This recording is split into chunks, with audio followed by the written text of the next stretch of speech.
Hello everyone. Today we will be studying about Echinodermata.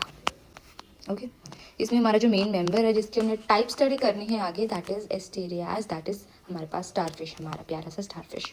अभी इसके general characters पढ़ने हैं हमें। पहला कैरेक्टर इसके नाम पे ही है कि इसका नाम कैसे पड़ा, इकाइनोस और डर्मा। डर्मा तो हमने पढ़ा है, जैसे डर्मेटोलॉजिस्ट होती है तो ये स्किन की डॉक्टर, तो वैसे ही क्या हो गया, स्किन हो गया यहाँ पे। डर्मा का मतलब स्किन, इकाइनोस का मतलब है स्पाइनी, स्पाइन्स से भरी हुई बॉडी। एक्सक्लूसिवली मरीन है, मतलब इसके जो सारे मेंबर्स हैं वो मराइन में रहते हैं, बॉटम में रहते हैं। इनकी बॉडी की जो शेप होती है, जैसे हमने स्टारफिश का सुना तो उसकी तो स्टार शेप होगी, कईयों की जैसे डेंटेलियम है उनकी लॉन्ग ऐसे होती है, इलोंगेटेड, ठीक है, कईयों की स्फेरिकल होती है। आगे बात करें तो ऑर्गन सिस्टम लेवल, इनकी जो organ system level of body organisation है ट्रिप्लोब्लास्टिक है। 3 लेयर्स हैं, 3 जर्म लेयर्स है बॉडी वॉल में, एक ectoderm, endoderm and mesoderm. Radially symmetrical है, लेडा में पढ़ा था तब भी हमारे पास बाई था, बायलेटरल आ गया था। एसके में भी पढ़ा था, एसके हेलमिन्थेस में, उसमें भी बायलेटरल आ गया था, ठीक है।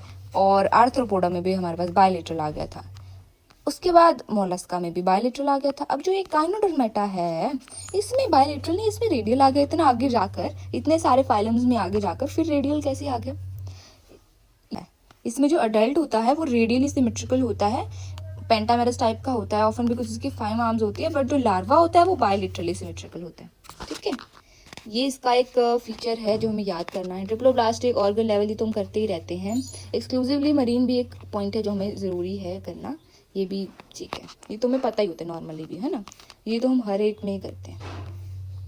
कंटेन्स वाटर वैस्कुलर सिस्टम, ये अभी जो लास्ट हमारा एग्जाम्स आए थे अभी 2025 सेमेस्टर फर्स्ट के जो एग्जाम्स थे उसमें मैंने क्वेश्चन पेपर में देखा था कि ये वाटर वैस्कुलर सिस्टम, जो स्टूडेंट्स थे मैंने उनको बोला था कि go for the water vascular system, वही कर लेना, वही इंपॉर्टेंट है, एंड वही आ गया ऑप्शन में आता है ना, लास्ट यूनिट में से वही आ गया। तो होपफुली आप अगर कुछ ना करो, आपने कुछ नहीं किया हुआ है तो वाटर वैस्कुलर सिस्टम करके जाओ। आई विल एक्सप्लेन, मैं बहुत अच्छे से एक्सप्लेन करूंगी आने वाली वीडियोस में, जब मैं पूरा इसको स्टारफिश को एक्सप्लेन करूंगी, इसका डाइजेस्टिव सिस्टम, इसका वाटर वैस्कुलर सिस्टम, इसको एम्बुलेक्रल सिस्टम भी बोलते हैं। अब जो ये वाटर वैस्कुलर सिस्टम है ये एक मॉडिफिकेशन है सिलोम की, ठीक है। ये हेल्प करते, ये जो वाटर वैस्कुलर सिस्टम है वो किस में हेल्प करते हैं, सर्कुलेशन में, न्यूट्रिएंट्स के सर्कुलेशन में, गैसियस एक्सचेंज में, वाटर एलिमिनेशन में, लोकोमोशन में, ठीक है। इसका जो एंडोस्केलेटन है वो कैल्केरियस होता है, इसमें कैल्केरियस पिक्यूल्स होते हैं, स्किन में भी होते हैं और अंदर भी होते हैं। ये इनका जो सिलोम होता है वो एंटेरोसिलिक टाइप का इनका सिलोम होता है। नेक्स्ट है कि इसमें ट्यूब फिट्स पाए जाते हैं। ट्यूब फिट्स कुछ इस प्रकार के स्ट्रक्चर्स पाए जाते हैं जो लोकोमोशन में, रेस्पिरेशन में, फूड कैप्चरिंग में हेल्प करते हैं, फूड एलिमिनेशन में भी हेल्प करते हैं। ये एक पार्ट है इसका, वाटर वैस्कुलर सिस्टम का ही पार्ट है। नेक्स्ट बात करें तो इसमें ओपन टाइप का ब्लड वैस्कुलर सिस्टम है, मतलब इसकी ओपन टाइप की सर्कुलेशन है।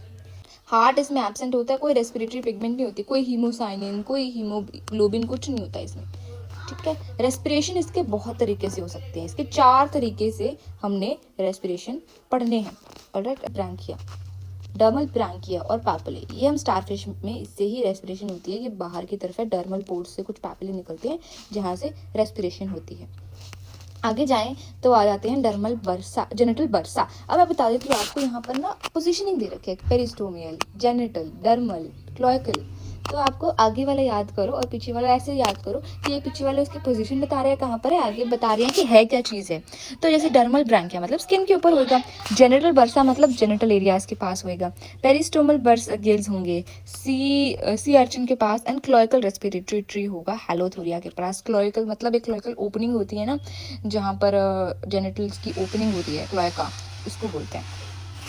अब कल इसका कंप्लीट एलिमेंट्री कैनाल होता है, ठीक है। कंप्लीट एलिमेंट्री कैनाल मतलब माउथ भी होता है, दैट एंड्स इनटू इनस, ठीक है, माउथ एंड करता है इनस में, तो इनका कंप्लीट होता है। बट ये ब्रिटल स्टार में एब्सेंट होता है, ब्रिटल स्टार में इनकम्प्लीट होता है। इसका कोई ब्रेन नहीं होता, कोई ब्रेन नहीं है, कोई नर्व रिंग नहीं है, बस रेडियल नर्व कॉर्ड्स के ही माध्यम से ये जिंदा है। इसमें कोई ब्रेन नहीं है, इसमें हमने पढ़ा कोई हार्ट भी नहीं है, इसमें कोई हमारे पास रेस्पिरेटरी पिगमेंट्स भी नहीं है, इसमें कोई हार्ट भी नहीं है, इसमें कोई ब्रेन भी नहीं है, इसमें कोई हमारे पास वेसल नर्व रिंग्स भी नहीं है। इसमें क्या है, हमारे पास रेडियल नर्व कॉर्ड है जिसके माध्यम से इसका नर्वस सिस्टम कंप्लीट होता है। जो सेक्सेस है वो सेपरेट होते हैं, मतलब ये क्या है, डायोशियस है। एक्सटर्नल फर्टिलाइजेशन होती है, बट कईयों में इंटरनल फर्टिलाइजेशन भी हो सकती है। मोस्टली एक्सटर्नल होती है, मोस्टली मतलब 90+% इसमें मोस्टली होती है, बिकॉज जो मराइन होती है ना एक्सक्लूसिवली, मैं तुक्का बता रही हूँ, मतलब एक मैंने ऑब्जर्वेशन की है कि जिनकी मराइन होती है ना मोस्टली उनका एक्सटर्नल फर्टिलाइजेशन होती है, ठीक है। उसके बाद मैं बता रही हूँ आपको, जैसे इनडायरेक्ट डेवलपमेंट होती है इसमें, एक तो फर्टिलाइजेशन एक्सटर्नल होती है मोस्टली, और फिर इंटरनल भी कईयों में हो सकती है। और इसमें इनडायरेक्ट डेवलपमेंट होती है, मतलब लार्वल स्टेज का होना इसमें है। बाकी फीचर्स हैं वो है कि सिलेटेड होते हैं, बायलेटरल सिमेट्री तो हमने पहले ही पढ़ ली थी। इसमें कुछ एग्जाम्पल्स दे रखे हैं कुछ लार्वल स्टेजेस के। फॉर एग्जाम्पल स्टारफिश में पाया जाता है बाइपिन्नेरिया लार्वा।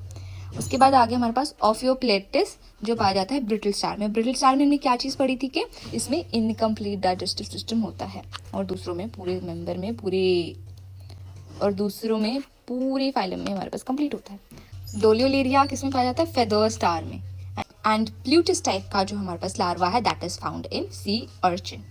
अब आगे बात करें तो इसमें एक्सक्रीटरी सिस्टम भी एब्सेंट है, एंड रीजनरेटिव कैपेसिटी इसकी बहुत अच्छी है, इसके बारे में हम आगे भी बात करेंगे। एंड इसकी जो एक्सक्रीटरी ऑर्गन्स हैं वो एब्सेंट है। इसमें हमने क्या क्या एब्सेंट पढ़ा है? इसमें हार्ट भी नहीं है, ठीक है, इसमें हमारे पास ब्रेन भी नहीं है, इसमें रेस्पिरेटरी पिगमेंट्स भी नहीं है, ठीक है, इसमें हमारे पास नर्व रिंग्स भी नहीं है, नर्व रिंग्स ही था ना, हाँ, तो नर्व रिंग्स भी नहीं है, और इसमें हमारे पास एक्सक्रीटरी सिस्टम भी नहीं है। चलो आधा काम तो हमारा यहीं पे खत्म हो गया, हमें ना एक्सक्रीटरी सिस्टम पढ़ना पड़ेगा इतना डीप में, ये हम सर्कुलेटरी सिस्टम भी पढ़ेंगे। And I will also explain you the umbilical system. तो इसके लिए तो आप जरूर वीडियो देख लेना, अगर किसी और के लिए नहीं देख ली तो next I will make such videos, and I hope you like the video.